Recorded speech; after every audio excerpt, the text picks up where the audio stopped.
Kebijakan penataan ulang status guru P3K yang akan dimulai pada 2027 masih akan kami soroti pagi ini, karena ini juga cukup ramai menjadi perbincangan berbagai pihak setelah pemerintah dan juga DPR memastikan skema pengangkatan P3K paruh waktu menjadi penuh waktu, dan kini juga perhatiannya bergeser tentang bagaimana kebijakan ini benar-benar dirasakan di lapangan, khususnya oleh para guru di daerah. Di sisi lain, suara dari berbagai pihak juga menjadi penting untuk melihat apakah kebijakan ini sudah menjawab kebutuhan ataupun kebutuhan nyata di sekolah.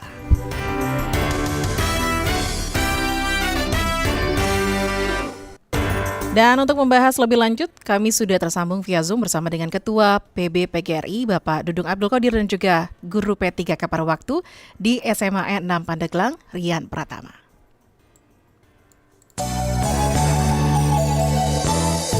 Wawancara Pro 3. Selamat pagi Pak Dudung, Pak Rian. Selamat pagi Mbak Fira, Assalamualaikum Pak Rian. Waalaikumsalam. Pagi Pak Dudung. Iya. Sebelum ke Pak Rian, kami ke Pak Dudung dulu ya terkait dengan kebijakan peralihan ya P3K paruh waktu guru menjadi penuh waktu dan juga menjadi PNS. Bagaimana kemudian PB PGRI melihat kebijakan ini Pak Dudung? Apakah ini sudah sesuai dengan aspirasi guru yang selama ini diperjuangkan oleh para guru? Ya, terima kasih Mbak Fira. Ini adalah kewajiban dasar dari pemerintah negara bahwa isu internasional, bahwa Go Public Fund Education, suka tidak suka, negara harus menyiapkan anggaran yang cukup leluasa untuk apa? Meningkatkan profesionalisme guru dan meningkatkan kesejahteraan guru. Negara bisa maju, peradaban bisa hadir jika pemerintah menyiapkan anggaran yang cukup untuk profesionalisme dan kesejahteraan guru. Ini pun tidak hanya isu nasional, isu internasional. Dalam Undang-Undang Dasar pasal 31 ayat 3, bahwa pemerintah wajib mengusahakan dan menyelenggarakan satu sistem pendidikan nasional yang meningkatkan keimanan, ketakwaan, serta akhlak mulia dalam rangka mencerdaskan kehidupan bangsa. Di sini sudah jelas bahwa pemerintah harus kalimat justice for education. Ini isu internasional juga. Suka tidak suka, negara harus menyiapkan anggaran yang cukup untuk penyelenggaraan sistem pendidikan nasional, yakni bagaimana negara ingin maju, negara ingin peradabannya bagus, harus fokus menangani dan mengelola pendidikan. Begitu juga sebagai landasan dan implementasi dari Undang-Undang Nomor 20 Tahun 2003 tentang Sistem Pendidikan Nasional, negara harus mengatur peran pendidik sebagai tenaga profesional. Dua dasar ini, PGRI selalu mendukung dan selalu memperjuangkan bahwa status guru di Republik ini harus jadi status hanya satu. Guru yang mendidik, merancanakan, mengimplementasikan, membimbing, melatih proses pembelajaran, serta mengevaluasi proses pembelajaran. Tidak ada guru P3K, tidak ada guru yang lain honorer, tapi cukup satu guru ASN PNS di sekolah yang diselenggarakan oleh pemerintah, dan guru-guru yang lain yang diselenggarakan oleh masyarakat atau lembaga pendidikan. Artinya apa? Ingin ada keadilan, ingin ada kesetaraan dalam melaksanakan tugas dan fungsi. Tapi kami PGRI menyambut sesuatu yang positif, sesuatu yang menggembirakan terkait dengan bagaimana peralihan status P3K paruh menjadi penuh waktu, kemudian dari P3K menjadi ASN PNS. Ini menjadi angin segar dan insya Allah akan memotivasi adik-adik kita yang sedang studi di LPTK atau di lembaga pendidikan yang menyiapkan calon guru. Ini mungkin awalan dari kami PGRI. Jadi PGRI konsisten terus berjuang untuk bagaimana satu, status guru itu harus satu, ASN PNS, sehingga tugas dan fungsinya sama, kesejahteraannya sama, tata kelola aturan kepegawaiannya juga sama. Walaupun P3K dan ASN PNS menurut undang-undang sama, tapi masih ada pelayanan yang berbeda. Itu pandangan dari PGRI, Mbak. Baik, Pak Rian ya, kita ke Pak Rian sekarang. Salah satu guru P3K paruh waktu yang saat ini mengajar di SMA 6 Pandeglang. Pak Rian sendiri sudah berapa lama mengajar, Pak? Saya mengajar dari 2015, Mbak. Oh, oke. Untuk status paruh waktunya sejak kapan? Untuk paruh waktu itu baru 1 tahun ke belakang. Oke. Kontraknya 1 tahun, berarti berakhirnya kapan nih Pak Rian? Berakhirnya harusnya di bulan Oktober, Mbak. Oh, Oktober oke. ini. Mhm. Sudah ada tindak lanjut belum dari pihak ataupun dinas pendidikan terkait untuk bagaimana peralihan dari paruh waktu ke penuh waktu? Nah, justru di daerah kami ini kebetulan mohon izin Pak, Mbak. Ya. Kebetulan saya sebagai koordinator R3 atau guru paruh waktu Provinsi Banten, kami sering berkoordinasi dengan para pimpinan. Ya memang hal ini seperti lempar-lempar ya.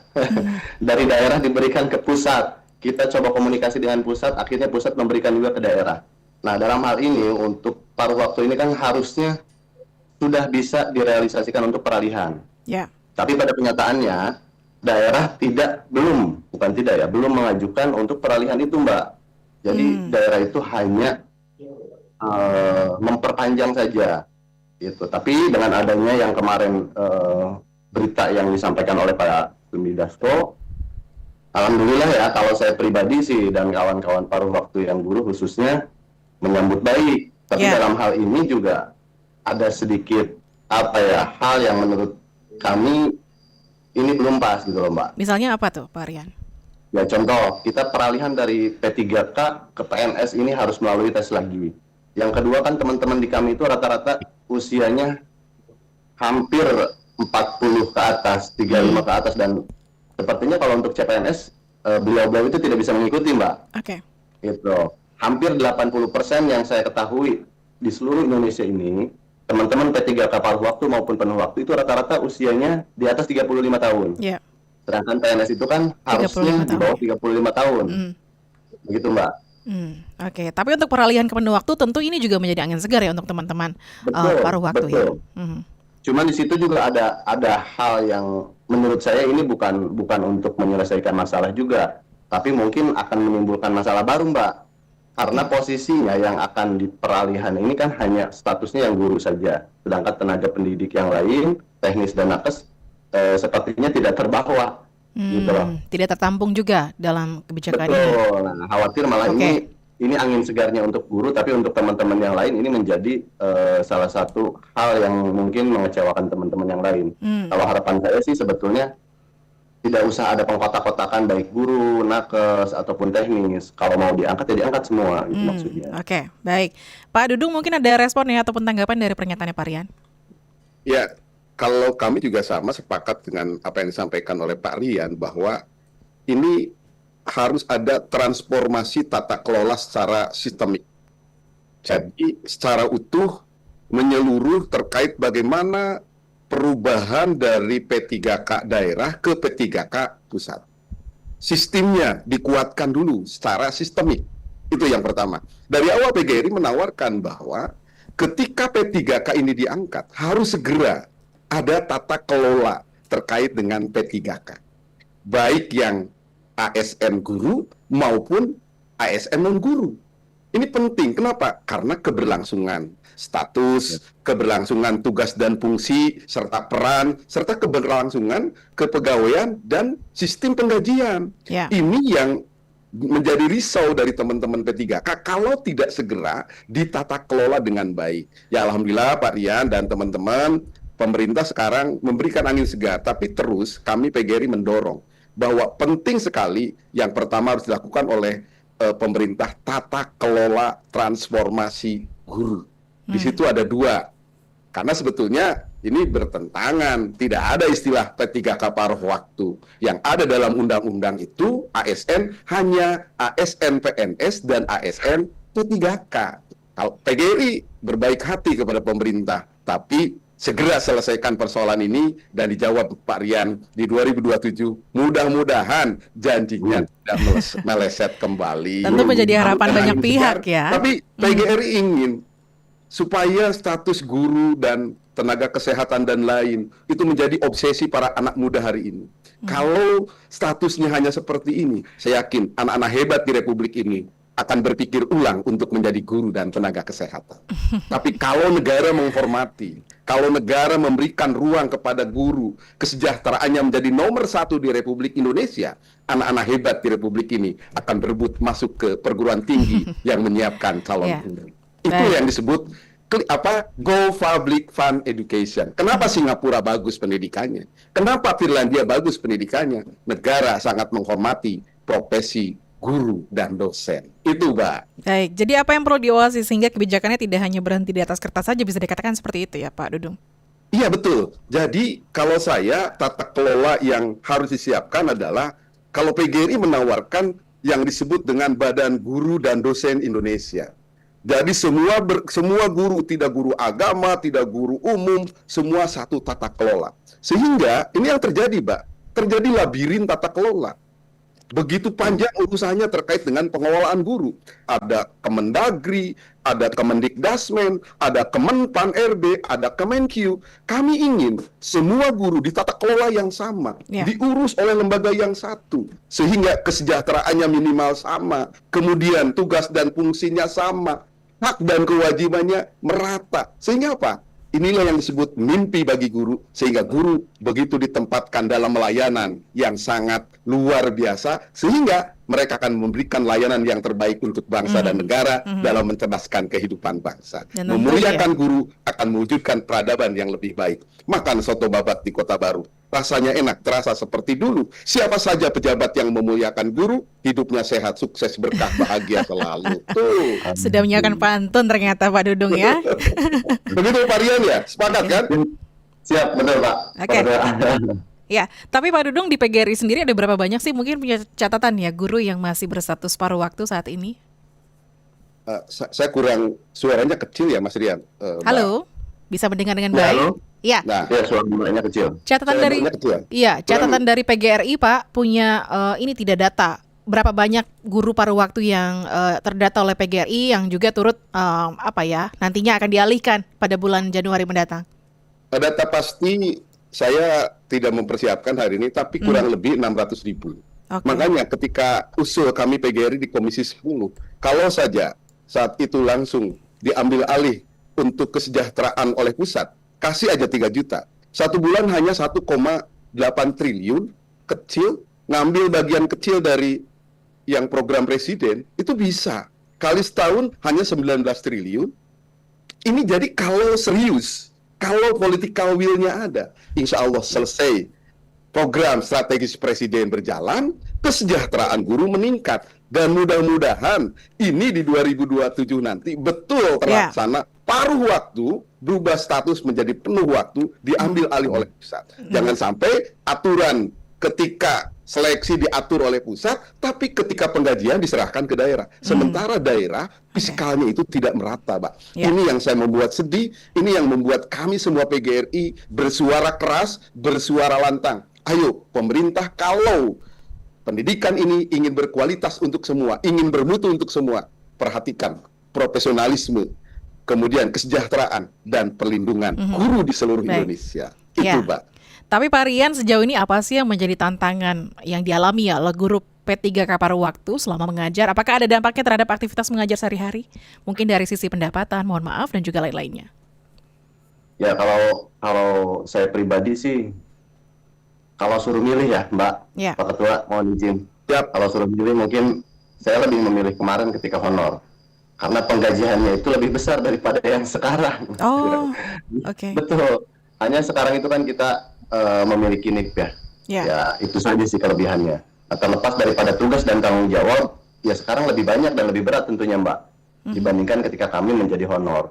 Tapi ya itu tadilah bentuk perhatian pemerintah terhadap kami, khususnya guru-guru yang paruh waktu. Dan rata-rata guru-guru paruh waktu ini Mbak, yang sudah mengabdi kurang lebih di atas 10 tahun. Kita teman-teman ini, apalagi yang usia-usia di atas 40 tahun itu kalah dengan fresh graduate.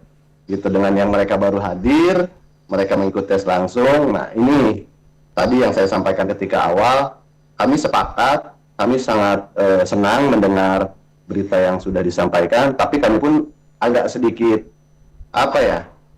menyayangkan gitu. Kenapa harus ada tes kembali? Karena posisi teman-teman yang P3K paruh waktu maupun penuh waktu, rata-rata usianya sudah melewati usia-usia untuk tes. Harapannya inginnya otomatis saja, karena sudah di awal sudah paruh waktu, jadi dialihkan secara otomatis gitu maksudnya ya, Pak Rian? Ya, harapan kami sih seperti itu, dari paruh waktu, dari penuh waktu bergeser ke PNS-nya, tidak perlu ada lagi tes. Apalagi yang usianya di atas 35 tahun kan beliau-beliau itu sudah tidak bisa mengikuti tes, Kemampuan Mbak. untuk mengikuti tes agak berkurang ya. Terlebih dengan Betul, teknologi-teknologi betul. saat ini ya. Maksudnya seperti itu. Nah, saingan-saingan sekarang kan luar biasa semua, Mbak. Ya. Nah, kalau dengan adanya pengangkatan menjadi penuh waktu di 2027 nanti tercapai, apa kemudian yang diharapkan dari adanya kebijakan ini? Perubahan apa yang paling ditunggu oleh Pak Rian mungkin?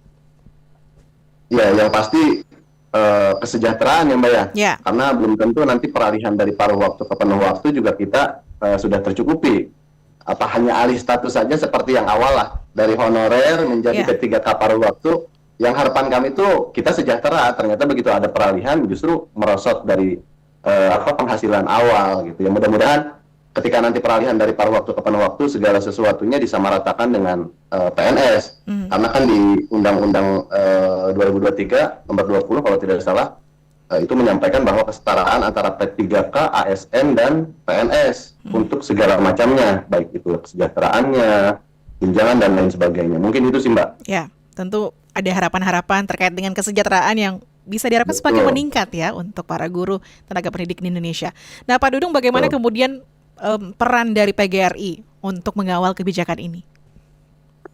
Ya, kami sudah RDPU dengan Komisi 10, kemudian Badan Legislasi DPR RI, dan usulan kami terkait pertama adalah perubahan status P3K paruh waktu ke penuh waktu itu ingin segera diimplementasikan dan baru dijawab kemarin. Itu suara dari PGRI, Pak. Itu yang pertama.